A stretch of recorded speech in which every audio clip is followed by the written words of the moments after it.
Hello, friends. Today we will take another unit, that is unit number 2, chapter 1, computerized accounting system. In that, we will discuss about what is computerized accounting system, what it's what is the coverage of this topic that we are going to discuss.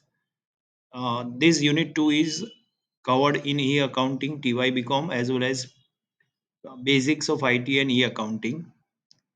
So now let's start our topic. But before I proceed further, remember students, this study material is not exhaustive. These are only guidelines. Students are requested to refer the reference books. Now introduction. Accounting was done only manually a few years back. The person who used to do the accounting job was normally called Munimji. With the arrival of last computers and ease to use, accurate and reliable software started a new phase of computerized accounting. And now every businessman, whether small or big, is using computerized accounting. Means पहले जो काम होता था वो बहुत छोटे बड़े large scale में स्मॉल स्केल में होता था पहले जो काम होता था वो अब बहुत लार्ज स्केल में ये काम होता है और जो पहले जो ये काम करता था उसको मुनीम जी बोलते थे बट अब जब से कंप्यूटर का एंट्री हुआ है तो अब कंप्यूटराइज अकाउंटिंग बहुत डिमांड में है and now every businessman whether small और big they are all using computerized accounting. Financial and accounting systems should be studied in different angles. At the time of understanding the system from one angle to another angle should not be neglected. Neglected means अगर आपको एक angle से study करना है तो दूसरा angle आपको study करना ही पड़ेगा. तो financial and accounting system does not necessarily mean software और computerise system only. It may include many other aspect also. Means बहुत सारे और भी एस्पेक्ट इसमें कवर होते हैं. देखो इसमें से बहुत सारे एमसीक्यू भी निकल सकते हैं, शॉर्ट क्वेश्चंस भी निकल सकते हैं. जैसे जैसे एमसीक्यू आएगा मैं आपको वो पॉइंट पे फोकस करता रहूंगा. Different requirement from different person. जैसे अकाउंटेंट व्यू, अकाउंटेंट के लिए क्या जरूरी है तो balance sheet, profit and loss account should be prepared easily without putting much efforts and time. Just you have to pass the entry and balance sheet and profit and loss account is automatically prepared with the help of computerized accounting. Auditor's view, balance sheet and profit and loss account should be correct at any point of time. Means auditor profit and loss account balance sheet को कोई भी time पे देख भी सकता है, उसको correction है तो कर भी सकता है. बिजनेस मैनेजर और ओनर्स व्यू, मैनेजर और owner should get right information at right time for taking right decision. Means सही टाइम पे सही डिसीजन लेने के लिए भी कंप्यूटराइज अकाउंटिंग बहुत हेल्प करता है बिकॉज आपको सारी information tip of the information में मिल जाता है, the tip of the finger पे मिल जाता है. just one click all information is available on your click of one finger only. It is the job of any financial accounting system to cater the needs of all user simultaneously. Means ये accountant का ही job है, ये financial system का ही काम है कि सभी जो पर्सन है उसका नीड को सेटिस्फाई करना. An accounting system is a collection of process, procedure, and control designed to collect, record, classify, and summarize financial data for interpretation and management decision making. यानी ये डेफिनेशन पहले भी अकाउंटिंग में आता है कि अकाउंटिंग सिस्टम क्या होता है. It is a collection of process, procedure, and control designed to collect, record, classify, and summarize financial data for interpretation and management decision making. जिससे जिसकी मदद से आप इंटरप्रिटेशन कर सको और प्रॉपर डिसीजन ले सको. A computerized accounting system is an accounting information system that process the financial transactions and event as per generally accepted accounting principle. Means GAAP के हिसाब से वो ट्रांस यानी लिखेगा ट्रांजेक्शन को. Produce reports as per the requirement, जैसा requirement के उसके हिसाब से आपको सारे रिपोर्ट बना के देगा. एवरी अकाउंटिंग सिस्टम मैन्युअल और कंप्यूटराइज हैज टू एस्पेक्ट. दो दो एस्पेक्ट होता है, कंप्यूटराइज अकाउंटिंग या मैन्युअल होता है. उसमें फर्स्ट क्या है, first aspect is it has to work under a set of well defined concept called accounting principle. सबको एक वेल डिफाइंड अकाउंटिंग प्रिंसिपल के अंदर काम करना पड़ता है. Another that there is a user defined framework for maintenance of record and generation of report. Means एक framework होता है, उसके अंदर ही आपको रिकॉर्ड और रिपोर्ट को जनरेट करना पड़ता है। ये दूसरा एस्पेक्ट है। In a computerised accounting system, the framework of storage and processing of data is called operating environment, and that consists of hardware as well as software in which the accounting system works. तो ये आपको याद रखना है MCQ purpose के लिए भी कि in computerised accounting system the framework of storage and processing of data is called what, that is operating environment. And उसके अंदर क्या क्या आता है, तो it consist hardware and software in which accounting system works. The type of accounting system use determines the operating environment. Both hardware and software are independent. दोनों अलग अलग है। The type of software determines the structure of the hardware. जैसा software है उस तरह से आपको हार्डवेयर की रिक्वायरमेंट रहेगी। Further, the selection of hardware is dependent upon various factors such as number of users, level of secrecy, and the nature of various activities of functional department in an organization. Means आपको कौन सा hardware लेना है, choose करना है, वो भी depend करता है कि आपको कितना यूजर है उसका, कितना सिक्रेसी मेंटेन करना है, देन क्या नेचर ऑफ एक्टिविटीज है, how many functions of departments are working right now in the organisation. बहुत सारी चीज है, उस पर आपका हार्डवेयर डिपेंड करता है। तो सॉफ्टवेयर सिलेक्ट करने के लिए आपको हार्डवेयर डिसाइड होना चाहिए, और हार्डवेयर भी बहुत सारी चीजों पे डिपेंड करता है। वो in case of small organisation where the number of transaction are less and there variety is relatively limited, a personal computer with standardise software may be enough. Means बहुत लिमिटेड ट्रांजेक्शन है, then limited variety है, तो आप personal computer PC से काम चला सकते हो। However, for a large organization with geographically scattered factories and offices, more powerful computer systems supported by sophisticated network are required to handle the huge data and complex reporting requirements. Means जैसी requirement उस तरह से computer की requirement आपको चाहिए। In order to handle such requirement, multi-user operating systems such as Unix, Linux, etc. are used. Small requirement है तो personal computer से भी काम हो सकता है। बहुत बड़ी रिक्वायरमेंट है लार्ज ऑर्गेनाइजेशन के लिए जो जियोग्राफिकली स्कैटर्ड है, बहुत सारी ऑफिस एंड फैक्ट्रीज है, तो उसके लिए मल्टी यूजर ऑपरेटिंग सिस्टम जैसे यूनिक्स एंड लिनक्स काम आ सकता है।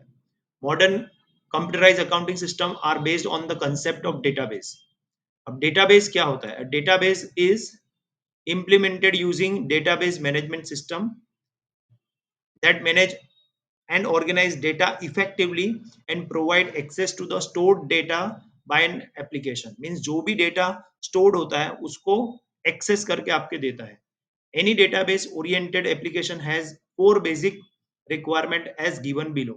कोई भी database में oriented application है उसमें चार concept होता है। देखो याद रखना आपने, database means क्या है? एक stored information है जिसको उस इंफॉर्मेशन को जब भी चाहिए वो कितना इफेक्टिव वे में वो वहां से निकाल के दे सकता है, वो आपका डेटाबेस है।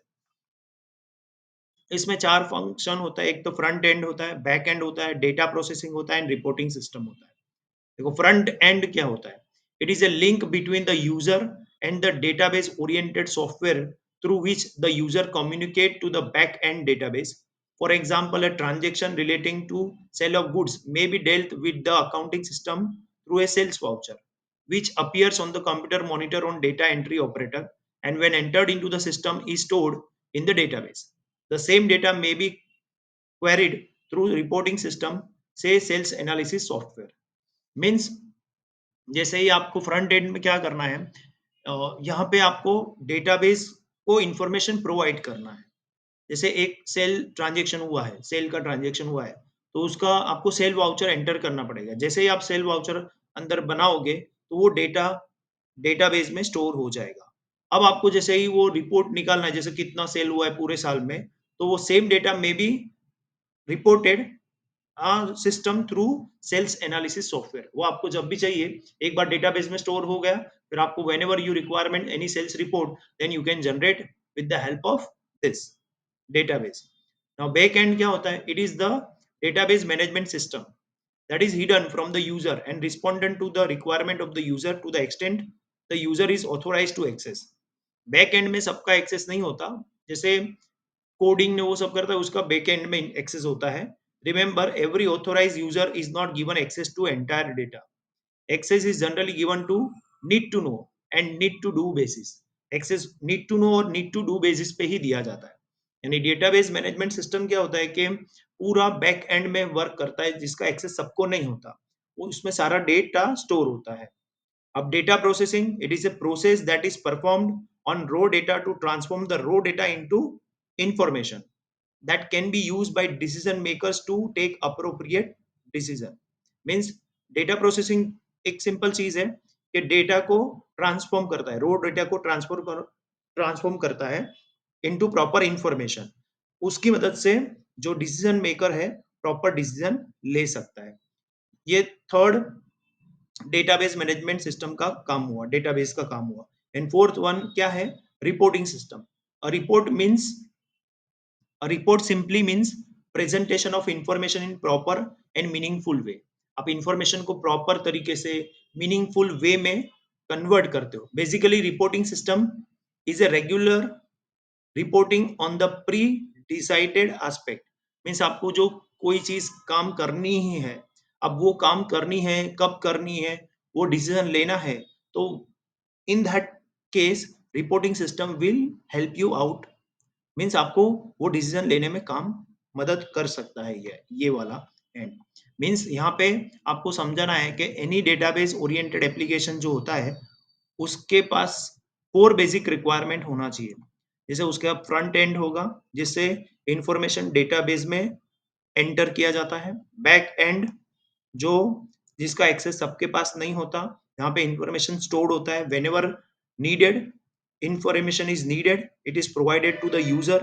डेटा प्रोसेसिंग मीन्स यहाँ पे रो इंफॉर्मेशन को, रो डेटा को इंफॉर्मेशन में कन्वर्ट किया जाता है जिसकी मदद से आप प्रॉपर डिसीजन ले सकते हो। और रिपोर्टिंग सिस्टम मीन्स अगर किसी को रिपोर्ट चाहिए कोई भी चीज में तो वो रिपोर्ट जनरेट करके दे देगा और जिसकी मदद से आप कोई भी प्री डिसाइडेड थिंग है उसको काम करना है, आप उचित अच्छी तरह से उसको कर सकते हो। देखो अब आगे बढ़ते हैं। Reason for separate front end back end software. क्यों जरूरत है front end and back end software अलग अलग क्यों होना चाहिए? तो एक है domain expertise. Front end software is meant for handling request from user. जो भी यूजर का रिक्वेस्ट होता है उसको हैंडल करने के लिए फ्रंट एंड बनाया गया है। और back end software is meant for storing the end handling data. तो ये एमसीक्यू पर्पस के लिए भी बहुत इंपॉर्टेंट है ये पॉइंट। ये front end software is meant for handling request from dash user and back end software is meant for dash storing and handling data. तो अगर आपको डेटा को स्टोर करना है, हैंडल करना है तो बैक एंड है। अगर यूजर के पास रिक्वेस्ट लेना है तो फ्रंट एंड है। तो ये डोमेन एक्सपर्टीज है, सबका अलग अलग एक्सपर्टीज है। फ्रंट एंड का अलग एक्सपर्टीज है एंड बैक एंड का अलग एक्सपर्टीज है। नाउ प्रेजेंटेशन दूसरा इंपॉर्टेंट पॉइंट है। Front end software interacting with a user in is meant for presenting information in proper format, different colour, bold, italic, letter, table, chart etcetera. ये सब आपको user को अलग अलग तरह से इंफॉर्मेशन को देता है। Back end software is not meant for it and it can not be expected also. Back and ये सब आपको काम करके नहीं देता, जस्ट वो इंफॉर्मेशन को स्टोर करके देता है और फिर वो इंफॉर्मेशन को प्रॉपर कलर में, बोल्ड में, इटैलिक में, डिफरेंट फॉर्मेट में कौन करके देगा? फ्रंट एंड करके देगा। बैक एंड के पास सिर्फ डेटा होगा, उसको प्रॉपर प्रेजेंटेशन करके देगा फ्रंट एंड। यूजर एक्सपीरियंस यहाँ पे फ्रंट एंड है। Software should guide a user to the desired report और feature. Front end software handles process data and not raw data like backend. Front end software should be user friendly, but that is not the case of back end. Means यहाँ पे जो front end software है वो user को guide करता है। जैसे मान लो कि उसको कोई रिपोर्ट या कोई फीचर चाहिए तो उसको पूरा स्टेप बताएगा कि how you can generate that data. Front end software है वो रो डेटा को हैंडल करता है, बैक एंड वो रो डेटा को हैंडल नहीं करता। बैक एंड जो होता है वो यूजर फ्रेंडली नहीं है, जबकि फ्रंट एंड है वो यूजर फ्रेंडली है। मीन्स आपको समझ में आ जाएगा उस तरह से फ्रंट एंड बनाया गया है, जबकि बैक एंड कोडिंग ने ये सब होता है तो उसको इतना यूजर फ्रेंडली नहीं होता। Speed using single software for both the aspect would unnecessarily increase the load and slow down the speed. Separate back-end software is used for handling data only. This reduce the load and increase the speed of operation. Means कई बार आप back and के लिए और front end के लिए same software use करते हो तो क्या होता है उससे स्पीड कम हो जाता है और अगर आप बैक एंड के लिए अलग सॉफ्टवेयर यूज करोगे तो फिर दोनों में स्पीड रहेगा। तो ये एक दूसरा एस्पेक्ट है front end and back and के लिए language. Front end speaks in the language understood by the user and understands language spoken by the back and. यानी फ्रंट एंड जो लैंग्वेज ऐसे लैंग्वेज में काम करता है जो यूजर भी समझ सकता है और बैक एंड भी समझ सकता है। Back and speaks in a technical language not understood by layman. Front end can deal with both language, user language and technical language. Front end दोनों लैंग्वेज में डील करता है, टेक्निकल लैंग्वेज में भी डील कर सकता है और यूजर लैंग्वेज में भी डील कर सकता है। जबकि जो बैक एंड है वो सिर्फ टेक्निकल लैंग्वेज अंडरस्टूड करता है, नॉर्मल लैंग्वेज अंडरस्टूड नहीं करता और नॉर्मल पर्सन उसको समझ भी नहीं सकता। इसलिए layman can not understand back and technical language, ऐसा यहाँ पे लिखा है। तो ये सारे आपको बेनिफिट दिया है और ये आपको difference reasons for separate front end and back end software, ये आपको एमसीक्यू भी फॉर्म में भी मैंने आपको बताया कि किस तरह से एमसीक्यू निकल सकता है इसमें और इसको आप 5 टू 7 मार्क में एक्सपेक्ट भी कर सकते हो एग्जाम में। Reason, what are the reasons for separate front end back end software.